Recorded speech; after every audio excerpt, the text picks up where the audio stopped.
Howdy folks, it's Meandering Mike, the Man Cave of Madness. It's in the middle of the late morning and we are doing Crowbar, the Rangers at Pointe Du Hoc. This is the 80th anniversary of the D-Day invasion. It's June 6th. So we are filming this to get done on June 6th release, and we will continue with the playthrough through the 8th, since the events of this game took place between June 6th through June 8th. So our goal is to get done by the 8th. So let me zoom out here and let you take a look at the bigger picture of this board. Now, one thing that you can notice, the scope of this board, the footprint is rather large. This isn't everything. Behind me, there's a cart that I have that has a turn record track on it. I'll show you that in a minute. It has relief column track, German counter attack track. Say that 5 times real fast. German counter attack track. It has a victory point track, other kind of captured German guns and other things like that. So there's a fair bit of other things that you need to keep track of. That I don't have room here on this side of the table.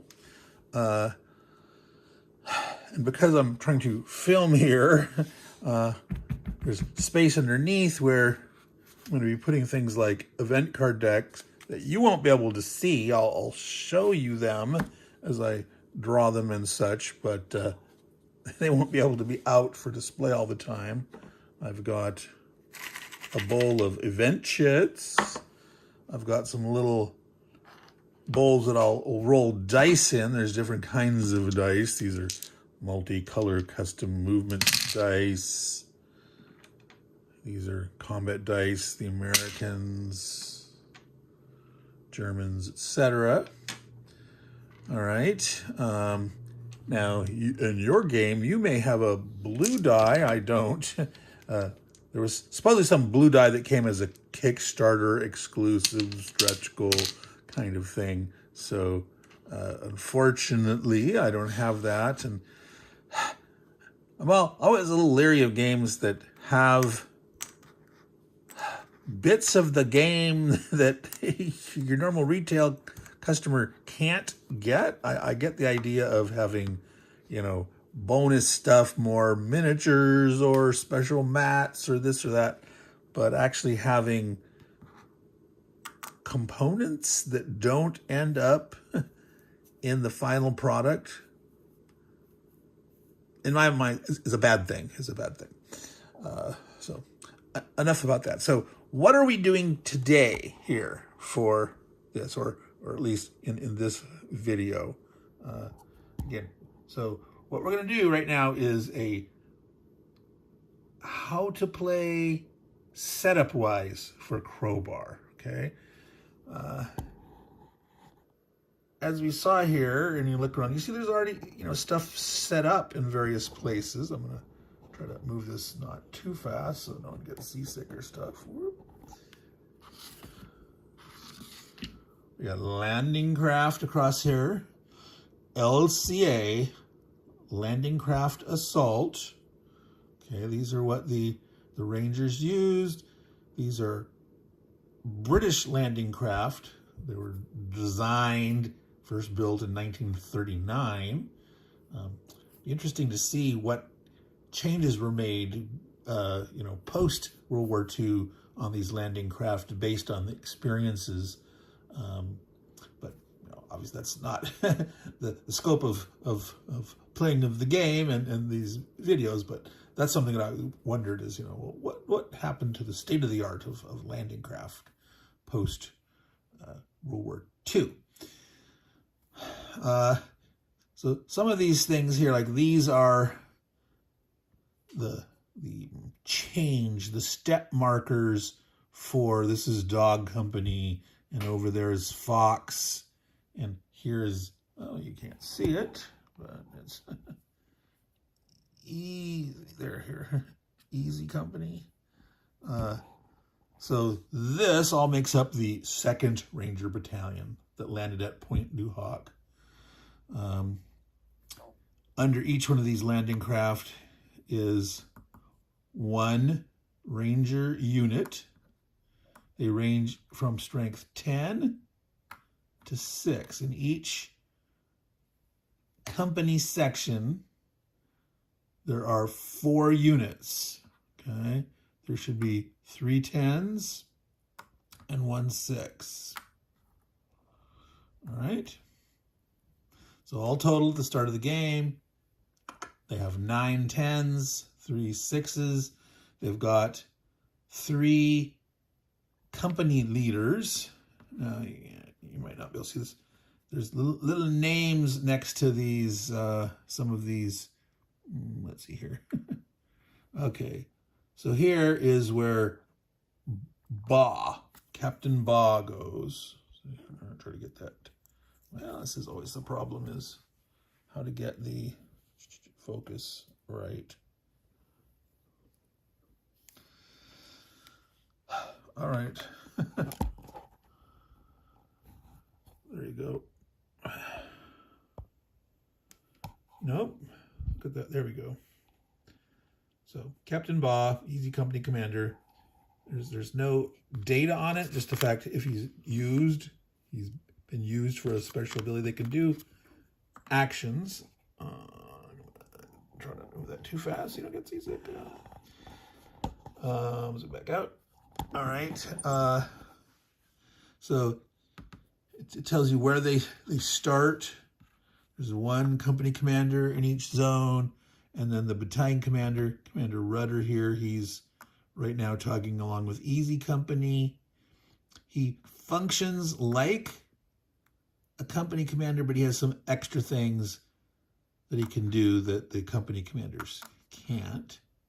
Now, one thing to notice in the rule book, I'm going to show you some stuff here real quick. Let me get it this way, and then I'm going to try to show you some stuff without knocking the counters all over the place. That is, there's these little boxes in the rule book. Okay, some of them are green, some of them are blue, gray. Now, most people, these little inset boxes, they ignore them. It's like, oh, it's a historical note. Maybe you'll read it, maybe you won't. Examples of play, maybe you read it, maybe you don't. The gray stuff, some of them are very important. They'll say note. In some cases, it's like extremely important. Sometimes it's clarifying, but sometimes it's the only place where a particular rule might be stated. Now, why am I bringing this right now? That's because of right here, option. This is an optional rule where you may set up these guys as you wish. Okay, instead of putting exactly these leaders in these spaces and the support guy here with the 6 strength and the 10 strength guys here, etc., you can freely set it up.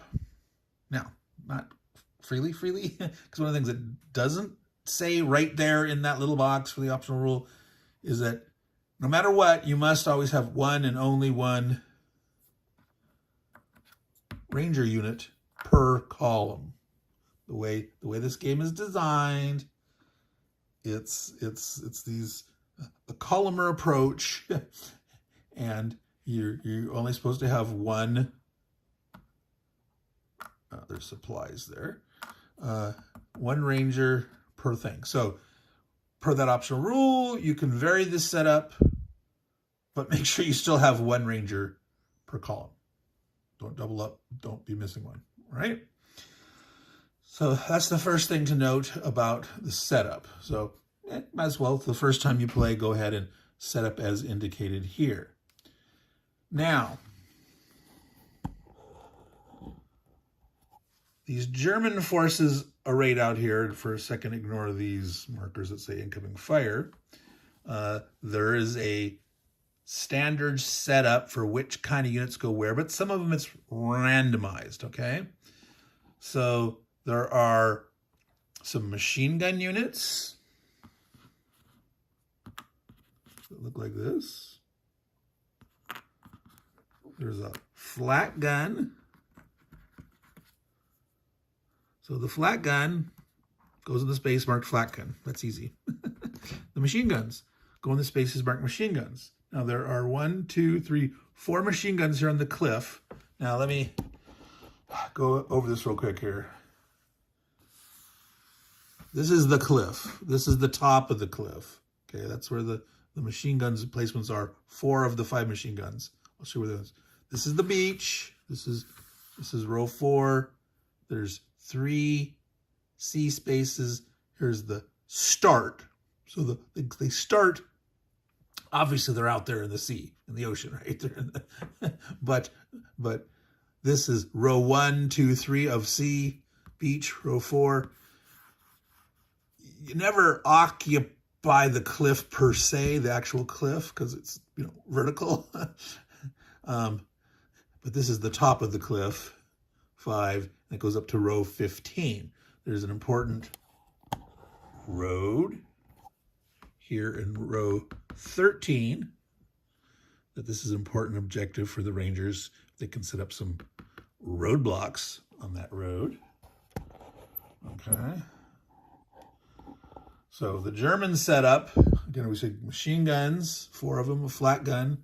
There's a command bunker over here, command bunker, on a space labeled command bunker. So some of it's really pretty easy. You can find this stuff. Now, I'm going to note, like, where's the 5th machine gun? Well, you got to look around, and you look around, and it's here in row 11.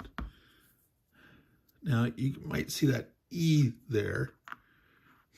That E does not stand for Easy Company or anything like that.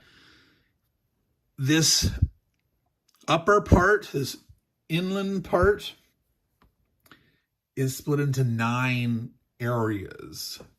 So you've got easy and you've got dog. Well, let's see. I gotta go out here so you can see where I'm gesturing. You've got fox, dog, and easy. All right. And there's A, B, and C are, again, fox, dog, and easy. The front third, and then the middle is D, E, F, and then way back here is G, H, and I. All right, so there's 9 areas, okay, that certain events and things will refer to. So that's what that letter there is, but there is the 5th machine gun position. So 5 machine guns, flat gun, 4 machine guns, 1 over there, flat gun, command bunker. Okay. Then what are all these other units out here? Well, there's the HK regiment, HKA regiment. There are 12 or 13 of those. But you put all but 1 on the map. So basically, you put them in a cup, you pull them out, and there's a setup page.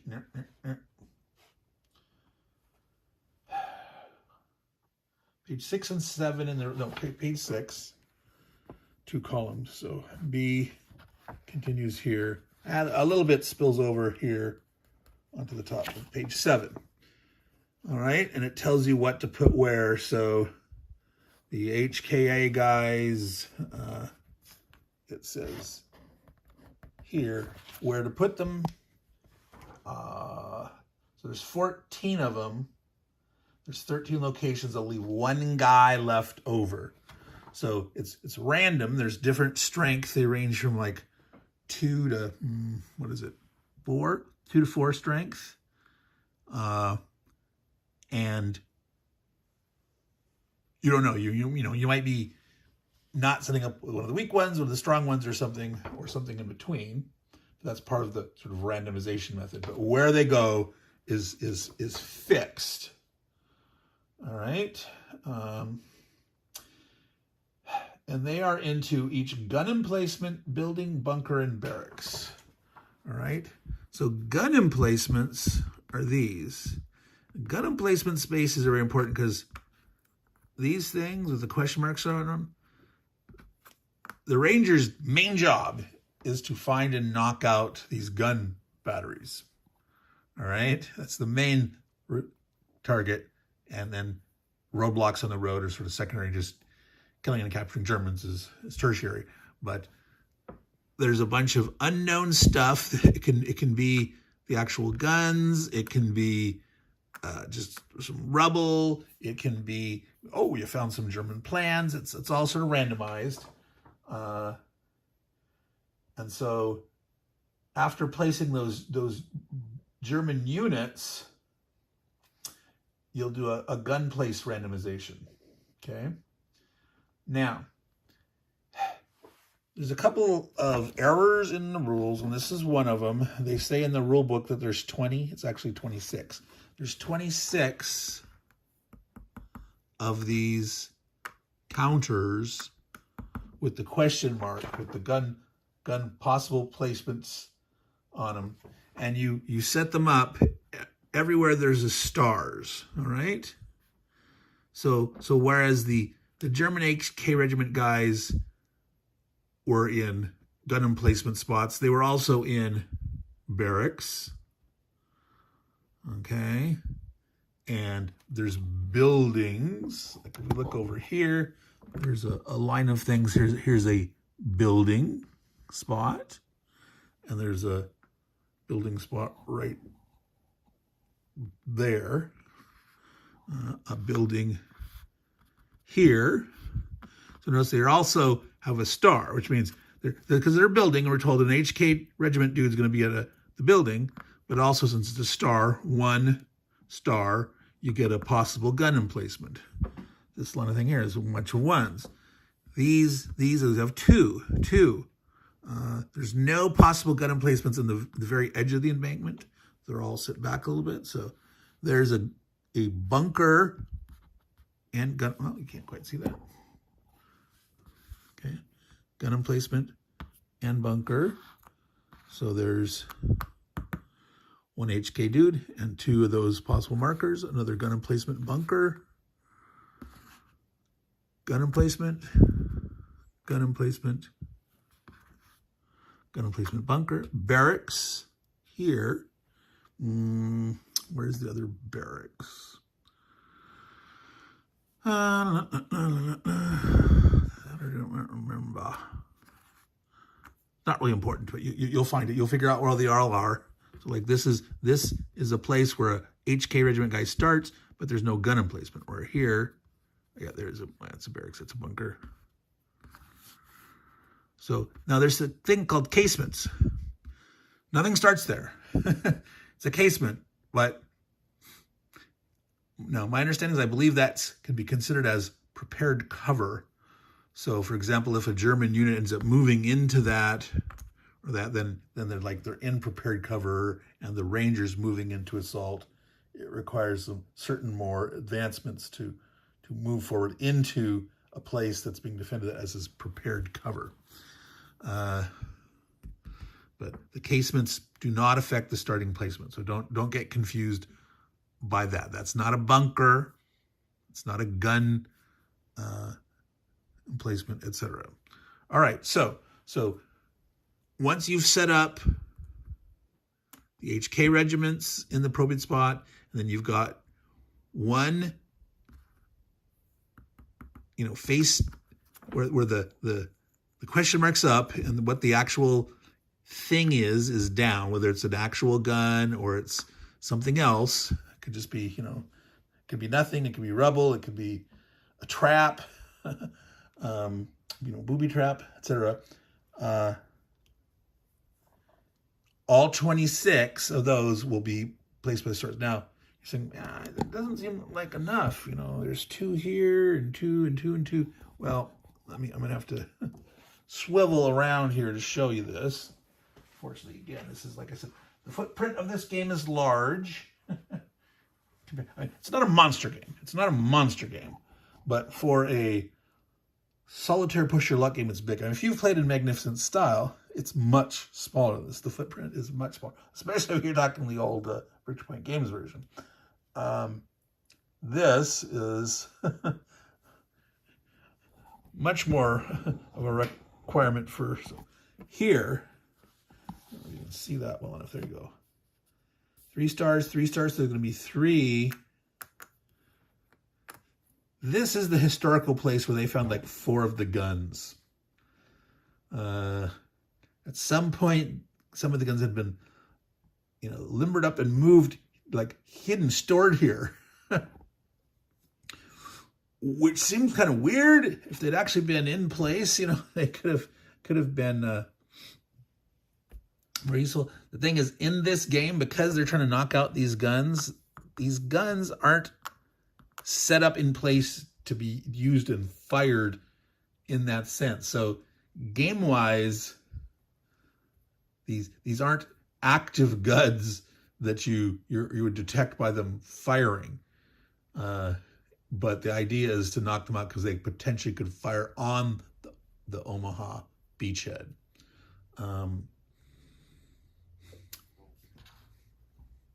But this is an important spot here to make your way. So statistically, you probably won't find 4 here like the historical.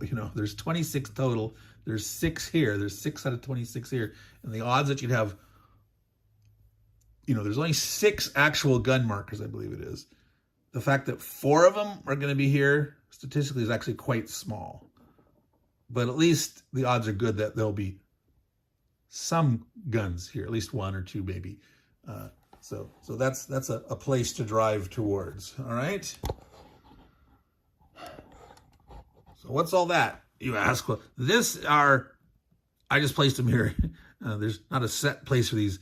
These are German grenadiers and the remainder of the machine guns. There's like 8 total machine gun units. You've placed 5 of them. And we placed 4 here and this one here. And you've selected randomly because they vary in strength from like 3 to 6, or maybe 3 to 5. It's the flat gun that's a 6. No, there is a 6 here. And so which ones are where and which ones are starting off board as part of like the potential reinforcements along with the grenadiers. And that's what's sitting over there is the grenadiers. Okay. And those come on via not events from the cards, but the chit events. These are 2-sided. They're gray and they're orange. And so at certain times, you're drawing one of these to look at the orange side and certain times at the gray side, the German side or the Ranger side. So that's an extra element of randomization, fog of war, and replayability of this game in that, the kind of events that you'll get early or late will vary greatly because sometimes, something like, I'm dreading this event, and you might draw the event for the other side.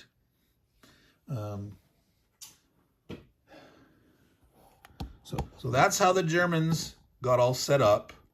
The HK regiment, the machine guns, the flat gun, the command bunker, the gun emplacements. There's 26 of them. Those event chits that I showed you, that's another case where there's a typo in the rules. In the rule book, it says that there are, did it say 32 or 36? There's 44 of them. Yeah, it said 32. So there's actually, I have annotated, there are 44 of them. And you can verify that there is a events summary. All right, so there's all the Ranger events, and there's a number next to each one. So there's 3 of this kind, and 1, and 9 of these kinds, and 2, etc. And you add these all up, and there's 44. And you go to this side, same thing with the Germans. Here's all the German guys. You add up these numbers, and you get not 32, you get 44. All right. I think there's one more thing of errata that we'll get to here. We're almost done with the setup. Now, so fixed setup where things go, except there's the randomization of you're placing the HKs sort of randomly and one doesn't get used. The machine guns you're placing randomly. 5 of them get placed on the board. 3 of them are off. With the grenadiers to come out as replacements. The actual potential guns, you've got a pool of them. And oh yeah, that did I already mention that? There's yeah, that's where there's 26 of them, not 20. If you add up all the stars on the map, you know, you're confused, like 20, but wait a minute, I count 26 stars, and actually, yeah, there are 26. I think maybe, you know,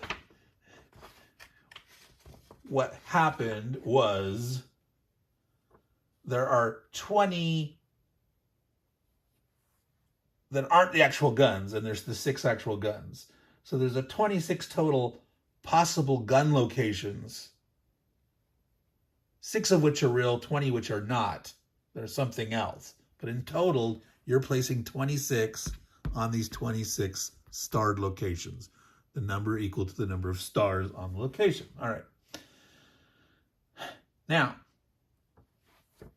once you've done that, okay, it's now time for the, I'm going to zoom out so you can see a little more of this beachfront terrain here.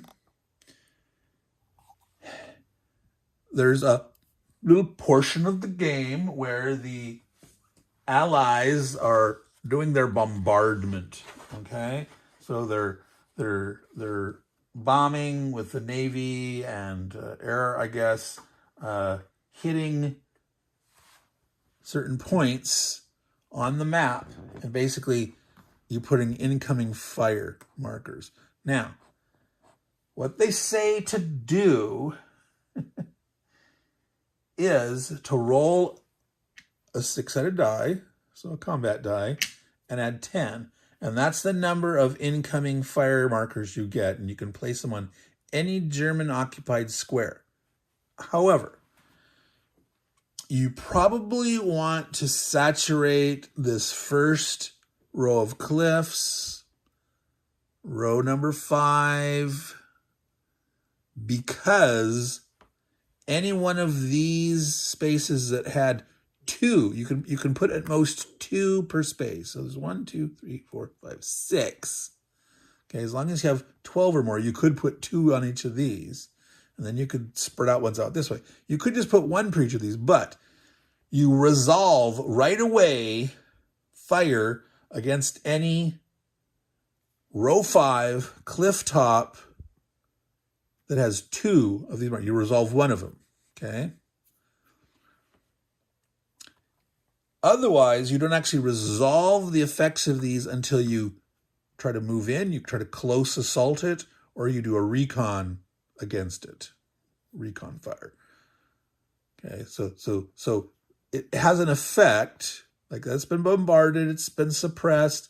That -1 SP means -1 strength point. It reduces the strength of the German underneath if they're firing back, etc.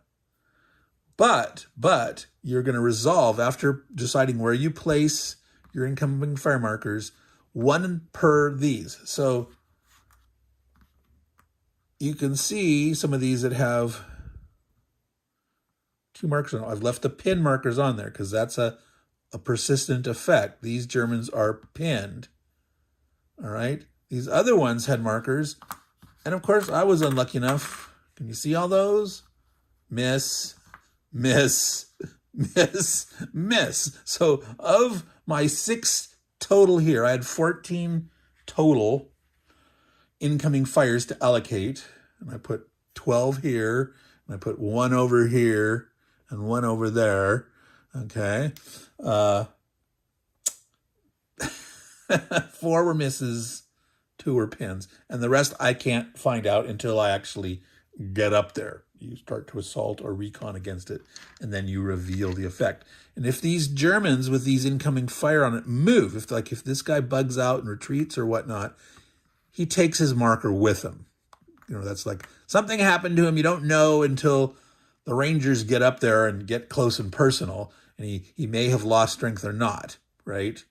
There might be some effect. He might be currently shaken or pinned or something, which is kind of weird. It's like it's Schrodinger. It's Schrodinger's incoming fire till you look, or is he dead or not dead? Is he, so this guy could end up moving around and you find, oh, he's pinned. He shouldn't have moved. But that doesn't come in effect until it's revealed. And so these guys, it got revealed. All right. So a quick word on that. The fact that it's random, it's 10 plus a die 6 of those incoming fire. You may want to implement a rule and say, take the average. Say like, well, I'm going to say, it's like I rolled a 4. I want 14. Give me 14 of that. I don't want to risk being 11 or you get lucky to be 16, but just give me 4. Now, if you're a veteran, very experienced wargamer, you might say, give me 3. Give me, average round down. Now, and then you can always use this as a handicap. If you've played the game and you won, make it more difficult for you next time. Get 1 less or 2 less of the starting. How easy was it? Did you just beat the pants off the game? Then, let's try, 2 less this time. Or if you've lost, I failed, give yourself 1 extra at the start. Make it 1 more. So I propose, you can just dice it and go with the luck, or you can use it as a handicapper. Start with an average number, either high or low average, and then as you replay the game, give yourself a plus or a minus based on your previous results. All right. So these guys, when they're revealed, you put them aside. There's a big pool of these. So when we took our between 11 and 16, in our case 14 of these, you took them at random, right? The tops, you want to make sure you're not reveal the backside, like, there's another pin. These get mixed in. The reason is you get more of these. There's events where you can get more like destroyers. The destroyers can be bombarding and stuff. You can get some supporting fire. So whenever one of these gets removed from a German, you mix it back in. Now, you could put these in a cup and mix them up. However, you're not supposed to know what they are. So I don't know how well you're going to be able to feel and know, okay, that's, this edge versus that edge and be able to do it. Maybe you can. Maybe your fingers are good enough that when you pull it out of a cup, you can tell which edge is which and make sure that you're putting it the right side up. Or you just keep them to the side and, spread them around and pick one. But you've got them all one side up. All right, so I'm putting those aside. So this is what's left over. So do make sure there's another sort of setup and a sort of a pre-invasion, what do they call it? Pre-game invasion approach, where you're going to move some of these guys. Don't forget, do this first. Do the incoming fire, then do your pre-invasion approach, because your pre-invasion approach, you're going to be making a decision of assigning these movement dies, 1 per landing craft per each section, and where you move, where you're going to want to emphasize is going to vary on the results here. Now, I didn't get any, but you can get critical hits with these incoming fire thing. And the critical hit from an incoming fire revealed here is important because what it actually does is it crumbles part of the cliff and it allows to put one of these firm.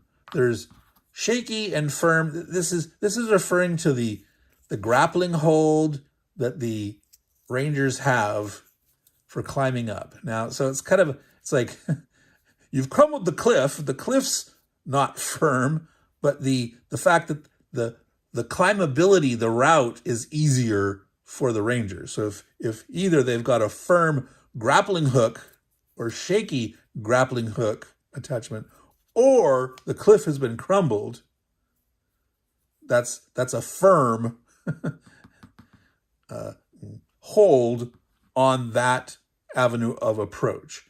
So if you manage to, this is one of the reasons why you probably want to saturate this front row of cliffs to reveal, for each one of these, at least one, and hope you get lucky to get some firm holds that aha, I can get there. And then as you're approaching, which we're going to show next, that you want to probably emphasize advancement towards those from get yourself going, get yourself started enough the cliff. The sooner you can start getting guys up there, everything gets better, because once you start, puncturing and making inways, you can help support guys in adjacent columns, okay, with supporting fire or flanking fire if you've actually pushed past, Germans to a certain place, and then, so an adjacent guy's past and behind there, you get an extra bonus when fighting those guys.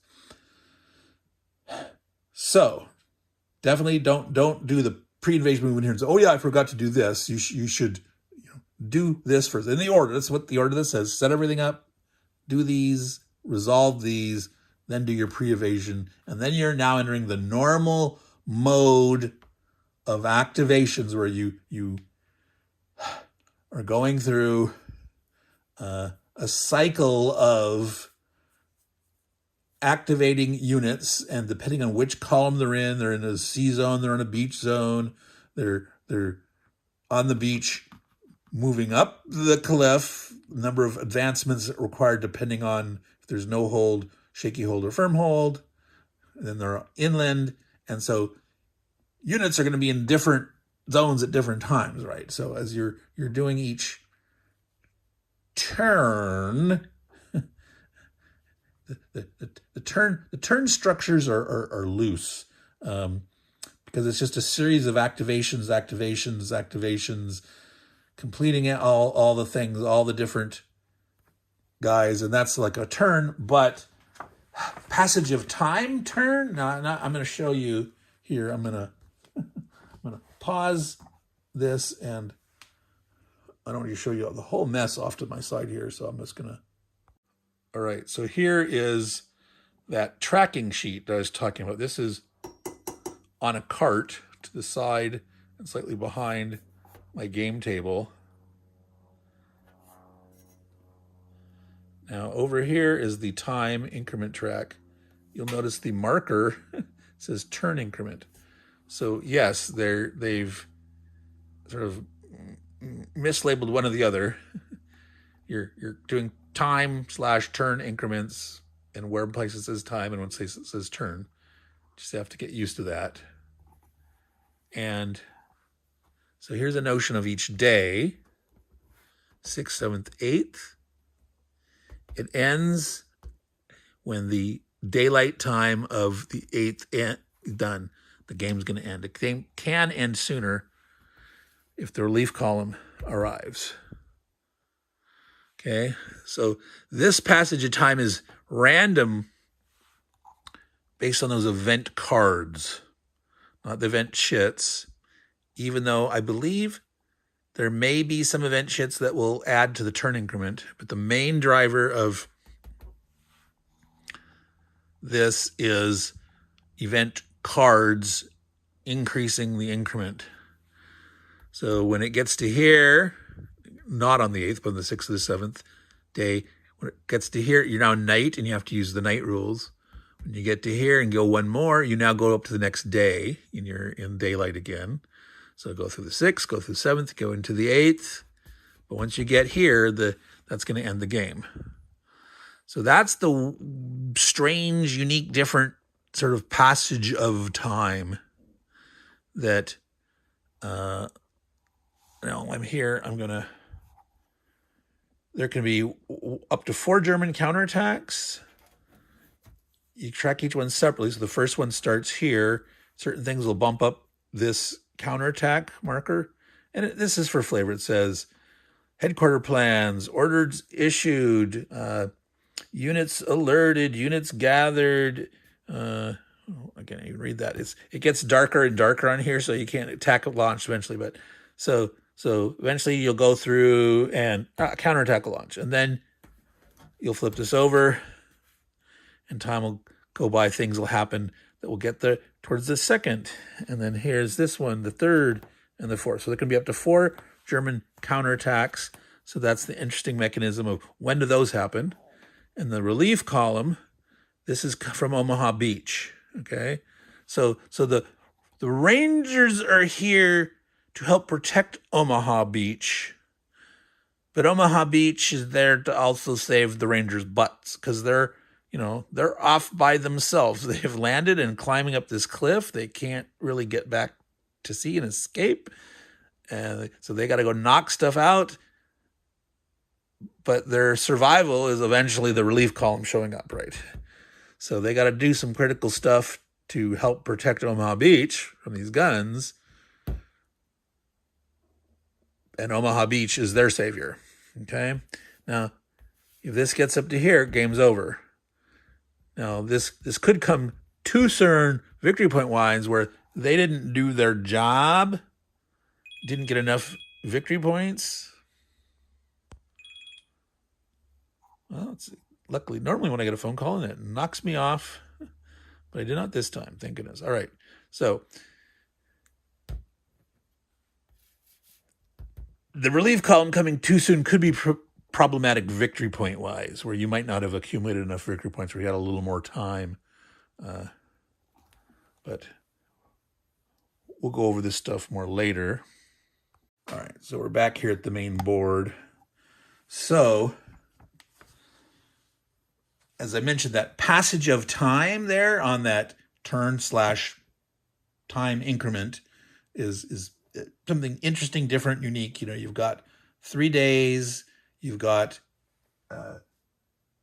basically each time increment is like the equivalent of an hour plus a little more. Because, there's 18 total increments for each day. So it's a weird fraction, an hour and 20 minutes or so per one of those, but that's not the actual measure of time. Because what's really going to happen is you're going to start activating dudes, and you'll activate a guy here and here or something, and some increment will happen. An event card will happen, and some time will go by, and you're doing another guy. It's like all these guys in real life are moving up and doing things simultaneously, right?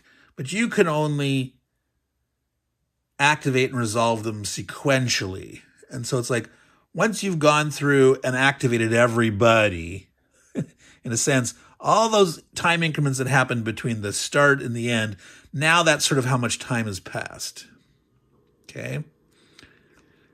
So it's not like, oh, this guy went and 2 increments happened and it's 3 hours later, and then this guy, no, it's like, but for the purpose of the game, when those increments move forward and they get to the next day, it's there. That's the way you're going to resolve it. Oh, it's now night.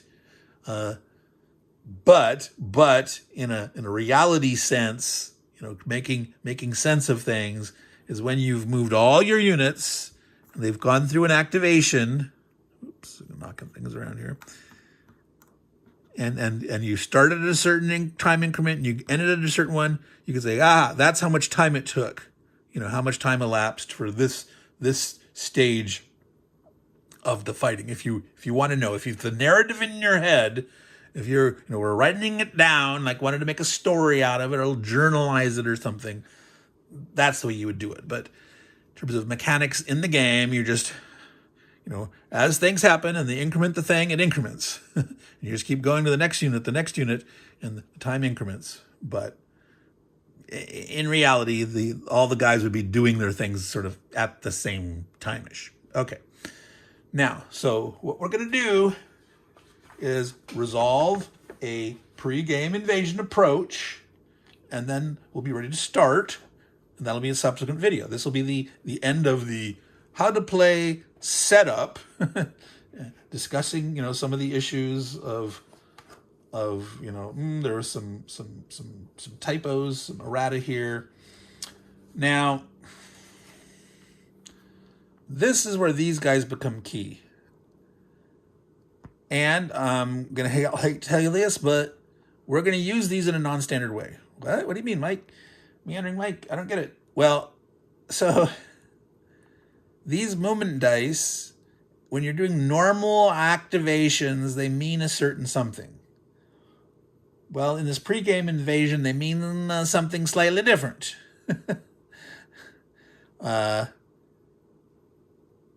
Yeah, that's just loosely put. There's some of it's, analogous to, what are the meaning of these symbols, and it's related to what's going on, but we are moving the LCAs, the Landing Craft Assault with their Ranger dudes and supplies and leaders up to a certain amount. They're hitting the beaches, potentially, but we're not doing normal activations in this pre-invasion part, and so these are going to mean something different. To complicate that even more, there's a strange oddity in how they explained how to do the pre-game invasion. Now, I'm going to show you this graphic here. This shows all the faces of these special movement dice, the 6 sides. Okay, the arrows with the squares are advancements. 2, 3, 2 advancements. Advancements. That's what it means in the normal movement thing. There's stop activations. There's the clock means a event card to be drawn. Now, believe it or not, these things that just have a clock are really called the the no effect / draw event card. Now, fortunately, what that means is there's no damage, there's no hit, there's no event draw. It's just, there's no event shit draw, there's event card draw. Does it sound confusing? Yes, because it is. You'll get used to it. You will get used to doing these, and in movement, you'll get this memorized. The problem is, right here, right now, we are using these dice to do this thing over here, and the definition of these symbols is here, and this pre-game invasion doesn't say, hey, what did you roll on the die? It says, well, you rolled this on the die, it's this thing normally, but that thing now translates to this. Did that sound confusing? Yes, because it is, okay? This was the wrong way to do it. Sorry, I'm gonna say it. I love Herman. I love language games, but this chart should have been written in terms of what did you roll on the die? You should call it, the clock, the stop sign, the kneeling dude, okay? The kneeling dude represents shaken. You rolled a shaken, okay? Well, don't make me translate that. When I'm doing this for the very first time, I haven't played movement rounds. I haven't done this. I haven't memorized this to this. And you're telling me, well, what did you roll over here on this that translated this and using this name here?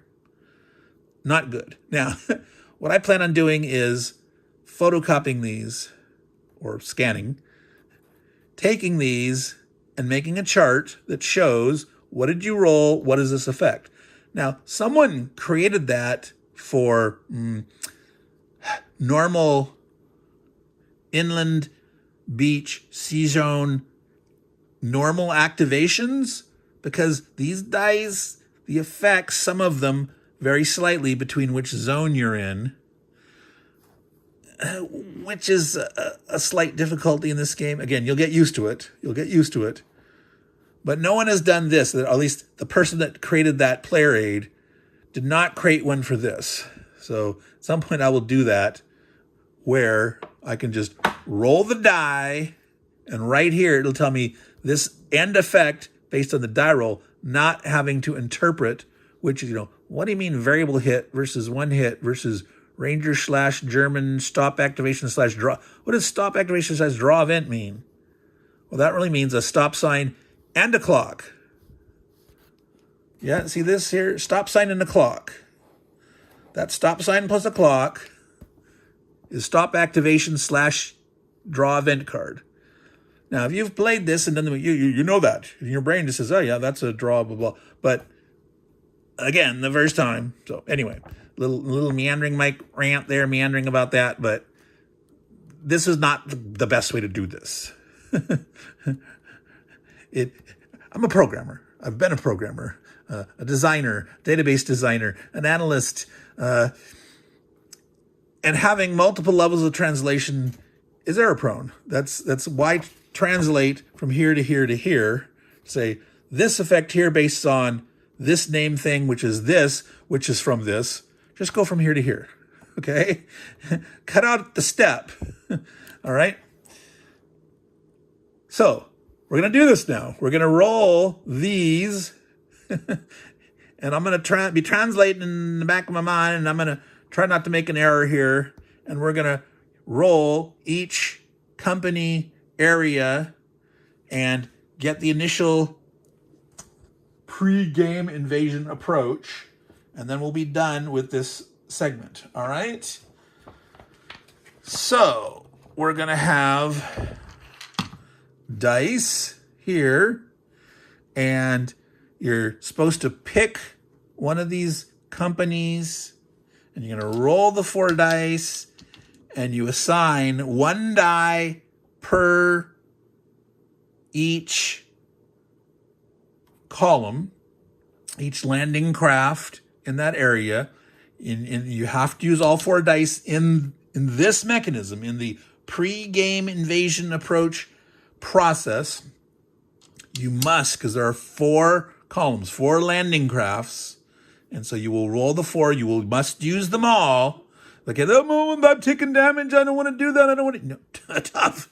That's it. You're facing the fire. It's coming in. You're going to lose dudes, okay? You might lose an entire landing craft.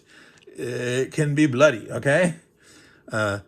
Just, buck up and take it, and that's the fortunes of war. All right? So, strategy-wise is you probably want to have your best success advancing least losses towards the sites that you have potentially breached with your incoming bombardment. Well, I didn't have any. So the next approach is like, well, do I want to get my strongest guys up against the heaviest fire so they're more likely to survive it? Or do I say, well, sorry, Charlie, like here, there's no defenses here. There's one, it's the flat gun, it's strong.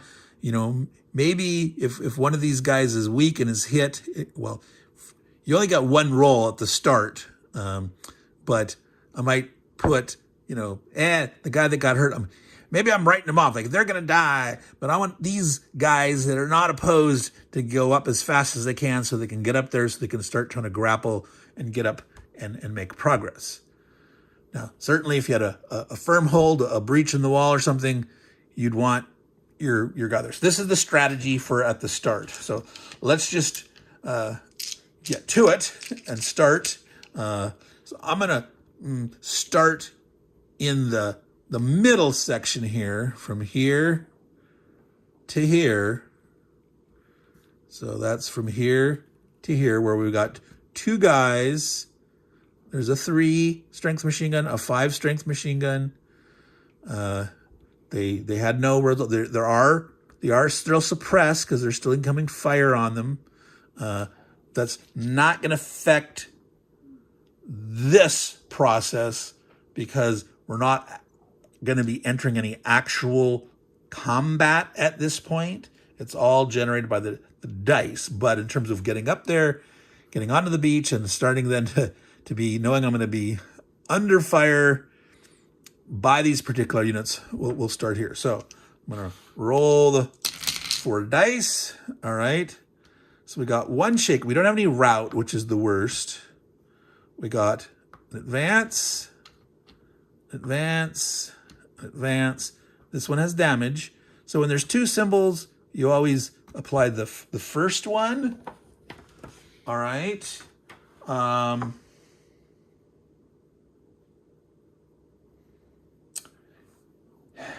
And so the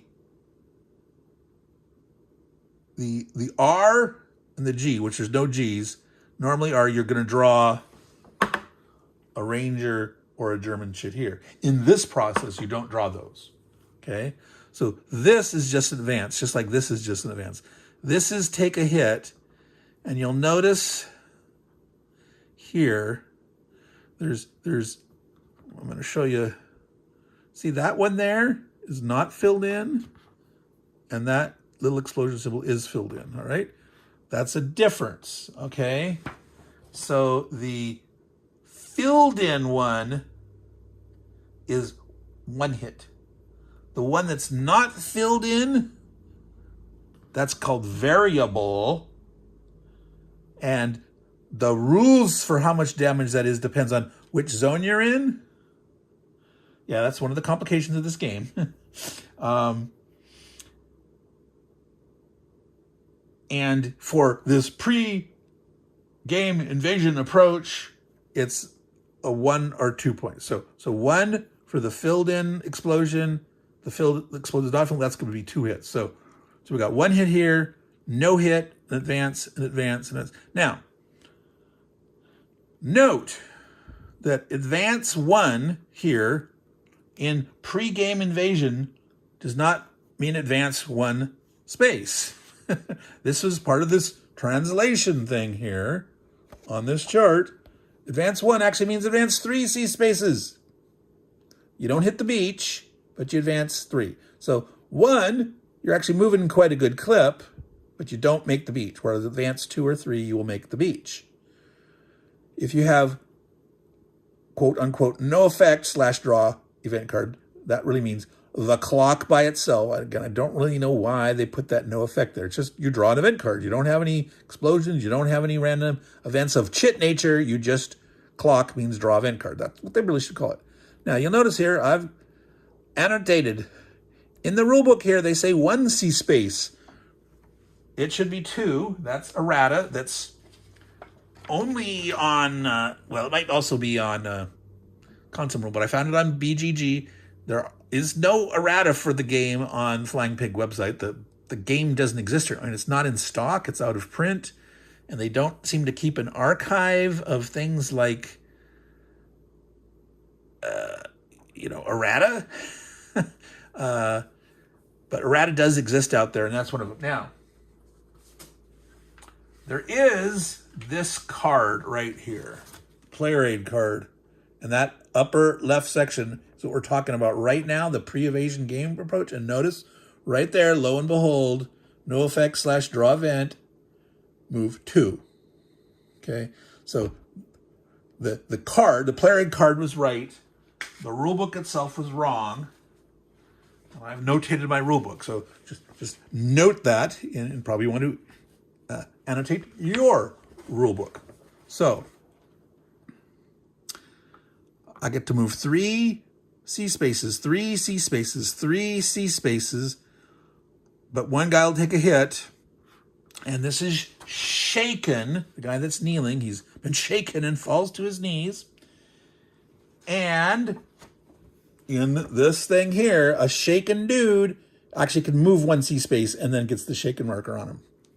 So we're all going to move up 1 or 3 spaces, no one's going to hit the beach, and one guy is going to have damage on him, all right?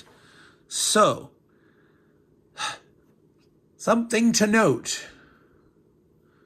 We have 10 strength guys and 6 strength guys at the start, like I mentioned.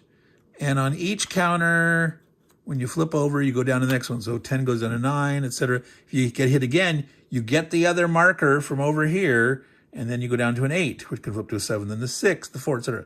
And you can potentially get health back. You can get, you can do consolidate actions where you get strength points back, potentially. However, you can't go back up to the 9 or 10 from below. So if you get down to 7, 8, 6, 5, whatever, you can't bring these back up to 10 or 9. So one of the thoughts would be, I'm going to take my hit on my 6 guy. because I can recover that. Once these other guys that are 10s are down and lower, yeah, whatever, you can take a hit on them and you can gain it back up to 8. But I'm going to go ahead and assign this one to here. Think about, yeah, I want to maintain my 10s the best I can. All right, and then I'm going to have an advance. And we all go 1, 2, 3. So this guy has supplies, 5 strength points, support, and there's no leader there. So that's that one, and I've used this die. Now there's a spot, you can't see it from there. There's a spot here to place the dice that you've used as you've used them. And if you notice, the colors don't match. And my box had a little bit of stickers that you can put, because there's like a yellow sticker in there and a black sticker, I think. The problem is, this is right in the middle of the seam of the board. So you could put these guys on here, but you'd have to cut the sticker to, yeah. So I'm not even going to worry about it. I'm just going to, like, set the dice here as I've used them, knowing, oh, okay, I'll use that guy, right? Now, let's go back here. Here's the leader. I don't want him shaken or stirred. Well, let's see. Or do I? One of the things that a leader can do, I think they can take off a shaken action. But I don't want to lose. Like, I think if you're shaken and you get shaken again, you take some special damage or something. So, yeah, I'm going to actually put it on the guy next to the leader and use the shaken result there. All right. So you've got, where is the shaken marker? Shaken, not stirred.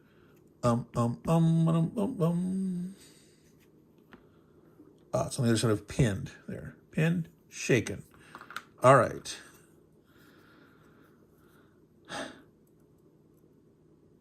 So the shaken dude can only move 1. This result, move 1 and take a shaken.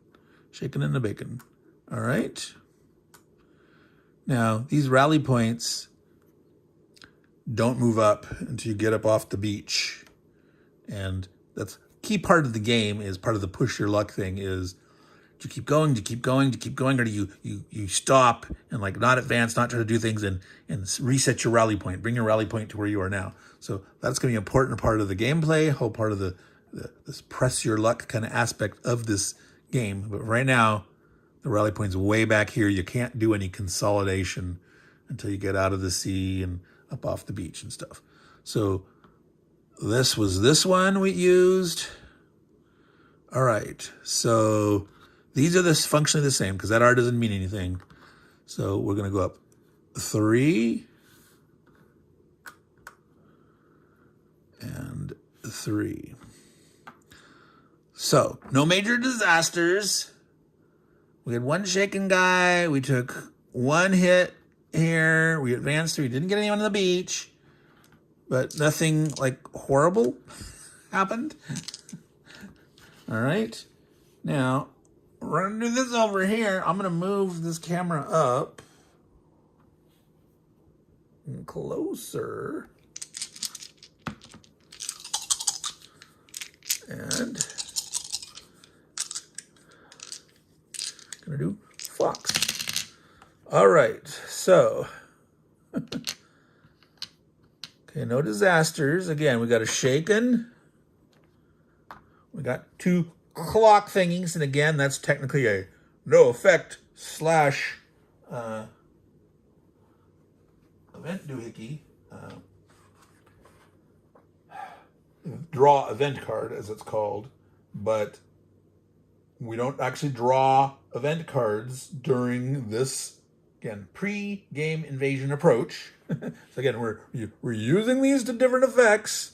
We're using these standard dice. We're translating, but a clock, a no event / draw, no effect / draw event card is moved 2 spaces. 2. Again, it says in the rules only 1. I've corrected that because it's used by the card, and on the errata, 2. So 2 guys are going to be able to move 2. 1 guy can move 1 and get shaken. And then we had another one of these, take a damage, but advance 1, which advance 1 in this world means 3 sea spaces. So again, no one's hitting the beach. We're not getting as far. We're only getting 2 on these instead of 3. So this side isn't making as good progress. I don't want to... So this right here, there's that flat gun, which is nasty. The flat gun is quite powerful. But I'm gonna okay, he's gonna get to move 2. And I want this guy. No, the leader's way over there. Again, I'm gonna do this. I'm gonna go ahead and take the hit on this guy again. On a 6 strengther. That strategy. All right. So this is 3 though. This guy moving 3, but took a hit. This guy moved 2. No. We want the... Maybe we should have taken a hit on this guy here, but he's so far away from stuff. Get that leader onto the board. Now we're going to just have him move 2. All right, so 2 there. This guy took a hit. This will be the shaken guy. He'll move 1. And we have another shaken dude. Shaken, not stirred. All right, so he moved up 2. He moved up 3, but took a hit. He moved up 1 and was shaken. He moved up 2. All right, so that is Fox Company and Dog Company. And last but not least, of course, is Easy Company. All right, of the 2nd Ranger Battalion. And we have our dice to roll.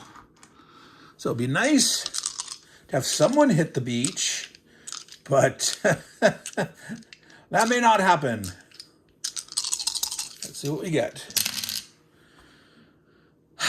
Nope.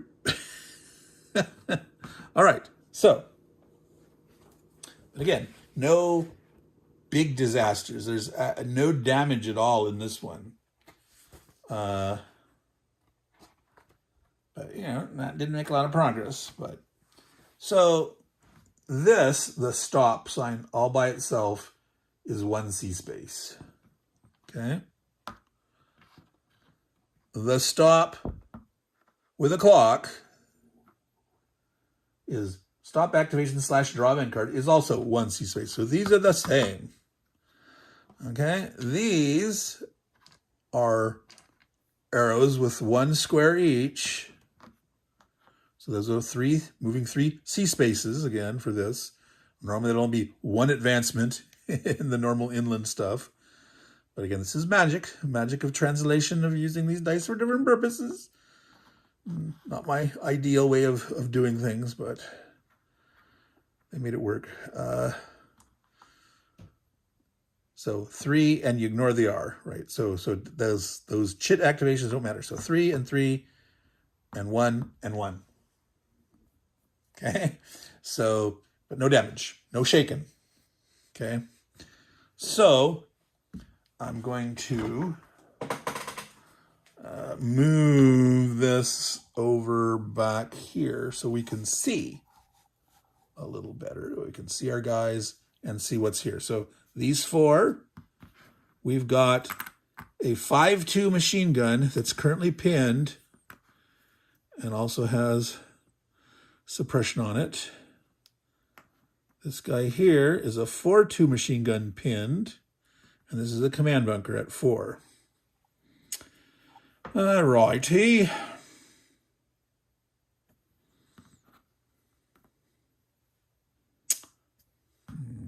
He's a 5. So this spot here is the LCA support. Landing craft result support has only got 6 strength points, but it has Battalion Commander Rudder on it. Okay. We would like to get him onto the beach. We would like to get him, we're not making it his turn, we'd like to get him as far forward as possible. So I think we're going to do him a 3.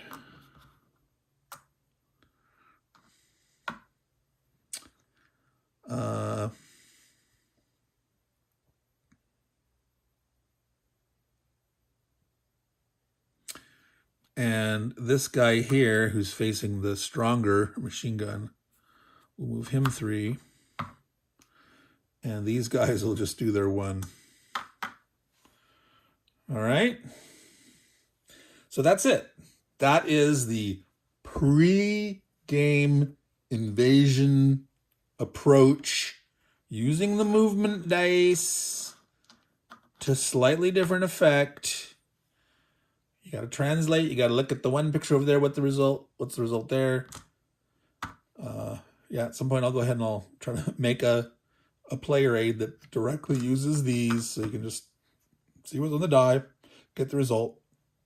That's over. You don't have to worry about that until next game. That's maybe why they didn't do it, but still it should have been done.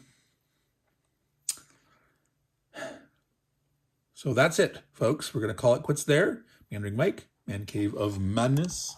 This is Crowbar. It's way zoomed in. That's too much. All right. Happy medium for Meandering Mike here. Crowbar. The Rangers at Pointe Du Hoc, June 6th. This is June 6th. And we have done the how to play setup portion of this little discussion of some of the corrections in the rules, some things to note in your play, and again, your decisions on what you're going to bombard where, that'll come with play. I mean, maybe my approach is a good idea, maybe not. Maybe you want to have more in the backfield. Maybe you want to there's a certain column that has a lot of stuff. Maybe you want to put a lot in one column and try to ease the way for that to get someone to penetrate as quick as possible to try to get to the road and get an early roadblock or something. All sorts of potential strategies are floating around in my head, so I don't know if this was the best approach or not, but I was hoping to get lucky and get a breach through the cliff, get a firm hold from a critical hit or something. Yeah, no luck there. Now, one of the things we didn't see is no one made it to the beach. So when you get to the beach, you remove the landing craft, the units are on the beach, you roll on a special chart, okay, for what is called the J projector launch. Now, these are like a catapult type thing, kind of like a t-shirt launcher that they have at the hockey games, and they shoot a t-shirt out into the crowd. Well, it's a little bigger than that, but it's got a grappling hook cannon, basically, that from these landing craft, they're shooting a grappling hook up to try to get a hold. And they didn't work very well.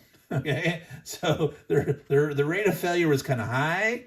So the chance, I don't know if you really saw that, if you paid attention real here. You got to roll a 7 to 12 on 2 dice to get a firm hold. 4 to 6 is a shaky hold.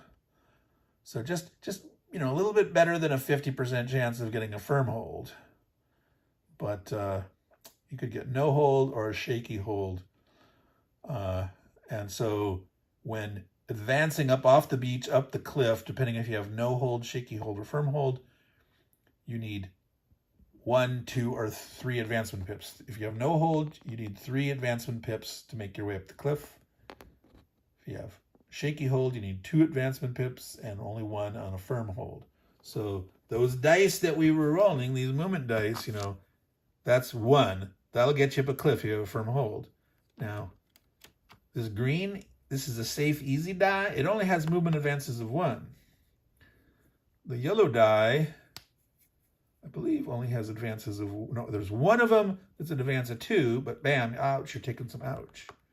Red has chances of getting 2, but there's more chance you get some bad results, and The black die, the nasty, risky super die, has the 3s and 2s and 3s. And it's like, but yeah, your chance of getting routed or shaken or damaged are very, very high. But this is the nature of the game, pushing your luck. Do you keep rolling and using the worse and worse dice to try to go faster, farther, stronger, better? Or do you try to take a little more easy and take your time and conserve your strength? And that'll tell. That's part of the strategy of the game, is how much do you push your luck? Are you too conservative and you blow it and don't make your objectives? Or do you go, but go nonstop? You might be taking too many losses, too many setbacks. So knowing when to fold them, when to hold them, when to walk away from the table. Yeah.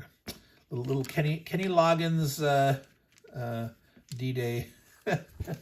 So anyway, we're gonna call it quits there. Meandering Mike, Man Cave of Magic. Man Cave of Madness. See, the madness is struck. I don't know what I'm saying. It's a magic thing. It's a kind of magic. So, Crowbar. So, take care, everyone. And remember to take care of your games, because they will take care of you.